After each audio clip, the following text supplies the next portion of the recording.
Learning একাডেমিতে সবাইকে স্বাগত। আজকে দেখো ক্লাস 6-এর প্রথম যে লেসনটা ছিল, it all began with drip. এই যে স্টোরিটা ছিল, তো এর আমরা পার্ট 3টা আজকে ওয়ার্ড বাই ওয়ার্ড আলোচনা করব। তাহলে দেখো, এখান থেকে শুরু হচ্ছে। দেখো a few month after that evening, অর্থাৎ ঠিক তার রাত্রে কিছু মাস পরে নিউজ কেম দ্যাট, একটা খবর এসেছিল, that a neighbouring king has declared war. অর্থাৎ এই প্রতিবেশী রাজা কি ঘোষণা করেছিল? একটা যুদ্ধ ঘোষণা করেছিল। ডিক্লেয়ার্ড মানে এখানে ঘোষণা করেছিল, আর ওয়ার মানে যুদ্ধ।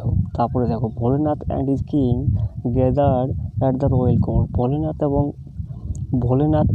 অ্যান্ড হিজ কিং, ভোলেনাথ এবং তার রাজা গ্যাদার্ড হয়েছিল, জড়ো হয়েছিল কোথায়? রয়্যাল কোর্টে, রাজকীয় যে দরবার, সেখানে জড়ো হয়েছিল। এরপর দেখো, দ্য কিং টোল্ড ভোলেনাথ, ওই রাজাটা ভোলেনাথকে বলেছিল, যে you are the commander in chief of my army. অর্থাৎ রাজাটা কি বলেছে ভোলেনাথকে, যে তুমি হচ্ছে আমার সৈন্যের কমান্ডার ইন চিফ। এরপর দেখো, বলছে I entrust you with the duty of protecting my state. বলছে আমি তোমাকে বিশ্বাস করতে চাই কিসের জন্য? With the duty of protecting my state, অর্থাৎ আমার রাজ্যকে রক্ষা করার দায়িত্ব যে রয়েছে, তার প্রতি আমি তোমাকে বিশ্বাস করতে চাই। এরপর দেখো, Bholenath came back home in আটার ডেসপেয়ার। ভোলেনাথ ঘরে ফিরে এসেছিল কীভাবে? সম্পূর্ণ হতাশাভাবে। ডেসপেয়ার মানে এখানে হতাশা। বলছে I don't even know how to ride A horse. আমি এমনকি জানি না কীভাবে ঘোড়া চড়তে হয়। রাইড মানে এখানে চড়তে হয়, চড়া। এরপর দেখো, বলছে he told his wife helplessly. সে বলেছিল তার স্ত্রীকে অসহায়ভাবে, হেল্পলেসলি। এরপর দেখো, how will I defend our borders against 8,000 enemy soldiers. বলছে আমি কিভাবে আমাদের বর্ডারকে রক্ষা করব? বলছে 8,000 বলছে মানে 8,000 সৈন্যের বিরুদ্ধে। এরপর দেখো, don't worry his wife said, তার স্ত্রী বলেছিল, বলছে অত চিন্তিত হতে হবে না। I will tie you with the horse, বলছে আমি তোমাকে ঘোড়াটার সঙ্গে বেঁধে দেবো। ইন দ্য মর্নিং, ঠিক সকালে কি করেছিল? The king sent Bholenath a magnificent stallion. ওই রাজাটা ভোলেনাথকে কী পাঠিয়েছিল? এই ম্যাগনিফিসেন্ট, একটা শক্ত সামর্থ্য, একটা মহান একটা কিন্তু ঘোড়া পাঠিয়েছিল, অর্থাৎ বলশীল একটা ঘোড়া পাঠিয়েছিল। এরপর দেখো, ভোলেনাথ গট আপ গ্লামলি। ভোলেনাথ কী করেছিল? গ্লামলিভাবে কী করেছিল? উঠে পড়েছিল।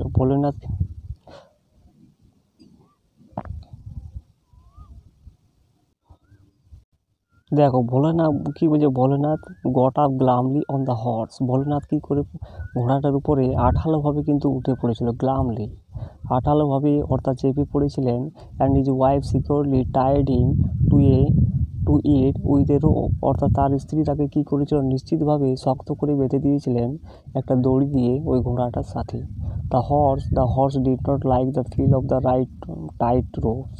ওই ঘোড়াটা কি পছন্দ করেছিলেন? The feel of the tight ropes, ওই যে শক্ত দড়িটার যে বাঁধন, সেই ঘোড়াটা কিন্তু এটা পছন্দ করেছিল না। এরপর দেখো, it reared suddenly and galloped off wildly. Reared মানে এখানে কি? রিয়ার্ড মানে বড় হয়েছিল। এই ঘোড়াটা কেমনভাবে বড় হয়েছিল? Suddenly and galloped of wildly, অর্থাৎ হঠাৎ করে চলতে শুরু করলো, গ্যালপড অফ ওয়াইল্ডলি, এবং দৌড়াতে শুরু করলো। কেমনভাবে দৌড়াতে শুরু করলো? দ্রুত ছুটেছিল। কীভাবে? দেখো, এবং দ্রুত ছুটেছিল কেমনভাবে? এইখানে গ্যালপড অফ ওয়াইল্ডলি, অর্থাৎ বন্যভাবে দ্রুত ছুটে পড়েছিল। অর্থাৎ হঠাৎ করে উঠে পড়লো ঘোড়াটা এবং দ্রুত ছুটছিল। এরপর দেখো, Bholenath hung desperately to its mane. Bholenath কী করেছিল? ঝুলছিল। ডেসপারেটলি মানে কি? অসহায়ভাবে ঝুলছিল। কিসের উপর? ওই যে ঘোড়াটার মেন ছিল, ক্যাসরটা ছিল, সেইখানে ভোলেনাথ অসহায়ভাবে ঝুলছিল। এরপর দেখো, realising that the horse was headed straight from the enemy camp. সে উপলব্ধি করতে পারছিল, দ্য হর্স ওয়াজ হেডেড, ওই ঘোড়াটা সোজা যাচ্ছিল কিসের দিকে? Straight for the enemy camp. ওই যে শত্রুর একটা ক্যাম্প ছিল, তাদের দিকে ঘোড়াটা কিন্তু স্ট্রেট যাচ্ছিল, সোজা যাচ্ছিল। এরপর দেখো, Bholenath shouted in fear, Bholenath চিৎকার করে উঠেছিল ভয়ে। তারপরে দেখো বলছে the horse could not be stopped, ঘোড়াটা কী করলো, থামলো না।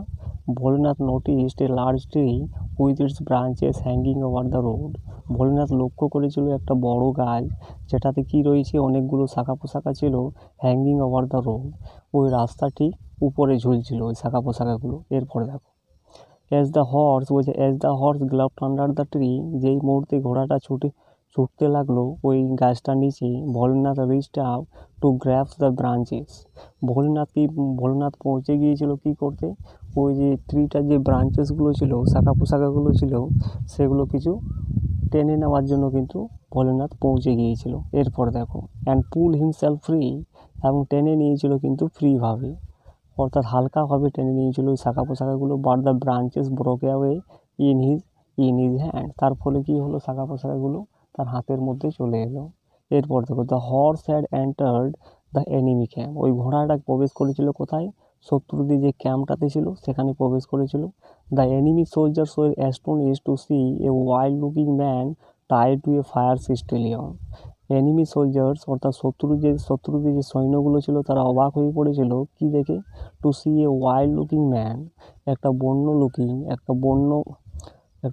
লুকিং মানে কি, একটা বন্যদের মতো দেখতে একটা মানুষকে কিসের সঙ্গে বাঁধা আছে, টাইড টু এ ফায়ার সিস্টেলিয়ান, একটা হিংস্র একটা ঘোড়ার সঙ্গে বাঁধা রয়েছে। এরপর দেখো ওয়েভিং ব্রাঞ্চেস এক্সাইটেডলি, যার সঙ্গে কি রয়েছে, তার যে শাখা পোশাকাগুলো ছিল সেগুলো কী করছিল, ঝুলছিল। এটা দেখে কিন্তু ওই যে শত্রুপক্ষের যে সৈন্যগুলো ছিল তারা কিন্তু অবাক হয়ে গিয়েছিল। এরপর দেখো হেল্প হেল্প ভোলেনাথ ওয়াজ শাউটিং, ভোলেনাথ চিৎকার করেছিল কি উচ্চারণ করে, হেল্প হেল্প অর্থাৎ সাহায্য করো এই বলে ভোলেনাথ কিন্তু চিৎকার করেছিল। এরপর দেখো the enemy soldier did not hear him, ওই যে শত্রুপক্ষের যে সৈন্যগুলো ছিল তারা কিন্তু শুনতে পেয়েছিল না।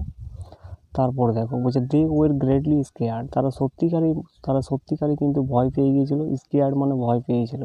বলছে this must be some great warrior come single handedly to defeat us, বলছে একটা সত্যিকারই মহান যোদ্ধা হতে পারে যে কিনা সিঙ্গেল হ্যান্ডেডলি, যে কিনা কীভাবে একাকীভাবে আমাদের সঙ্গে ডিফিট আস অর্থাৎ আমাদেরকে পরাজিত করতে চাইছে।